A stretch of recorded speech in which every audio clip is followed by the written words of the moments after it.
नैना धीरे धीरे एक चिता की तरफ बढ़ी। गगांतो की लाश वहाँ काफ़ी हद तक जल चुकी थी, सो नैना पहचान न सकी कि वही उसका असली गगांतो है। नैना दूसरी लाश की तरफ बढ़ी। लाश का चेहरा देखते ही उसके हलक से चीख निकली, गगांतो! उसने लोगासो को ही गगांतो समझ लिया। माचिस! तभी नैना के कानों में यह शब्द गूंजे, यानी माचिस शिव नरेश से इसलिए मंगाई जा रही थी। शिव नरेश ने मेरे गगांतो को मार डाला, जला डाला। इतनी जल्दी?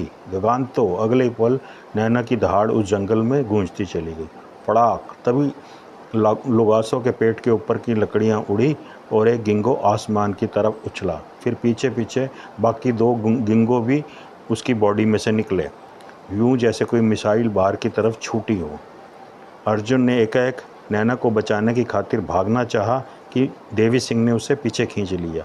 अर्जुन अभी चीखता कि देवी सिंह ने अर्जुन के मुंह पर हथेली का ढक्कन लगा दिया और अर्जुन के कान में फुसफुसाया, कुछ नहीं होगा नैना को, मत भूल वो इस समय लकोनती है और गिंगो लकोनती को कोई खतरा नहीं पहुंचाएगा। उधर उछलते गिंगो घास पर आ गिरे। आग की तपिश ने उन्हें लोगासो के जिस्म से बाहर कूदने पर मजबूर कर दिया था। तभी नैना के मुंह से यह आवाज़ निकली और मुंह भाड़ सा खुलता चला गया, नो नो नहीं नैना! अर्जुन ने चिल्लाना चाहा पर आवाज़ ना निकली। तीनों गिंगो नैना के ही खुले मुंह में आगे पीछे घुसते चले गए। शिव नरेश! गगांतो मर गया, पर गिंगो अभी जिंदा हैं और लकोनती पालेगी अपने गगांतो के इन बच्चों को। नैना चीख कर बोली। अर्जुन ने पूरी ताकत के साथ नैना की तरफ भागना चाहा, पर देवी सिंह ने जाने ना दिया। दोनों की ही आंखें इस दृश्य को देखकर भीगती चली गई। गगांतो के गिंगो नैना ने अपने भीतर ही पाल लिए थे और उसके हलक और दांतों से खून बहता जा रहा था। वो खून थोड़ा गिंगो का था और थोड़ा लोगासो रूपी गगांतो का था, और मुमकिन था कि आने वाले समय में नैना के शरीर से नए गिंगो ने भी जन्म लेना था। गगांतो! नैना की चीख फिर गूंजी। फड़ाक! तभी लोगासो की चिता की अधजली लाश, लकड़ियां हवा में उड़ी, एक चीख निकली और वो जलती चिता के बीच से उठता चला गया। फिर वो चीखता चिल्लाता चिता से बाहर आ कूदा। पेड़ के पीछे सभी जनों की आंखें फटती चली गई। गगांतो! नैना जलते गगांतो की आग बुझाने का प्रयास करने लगी।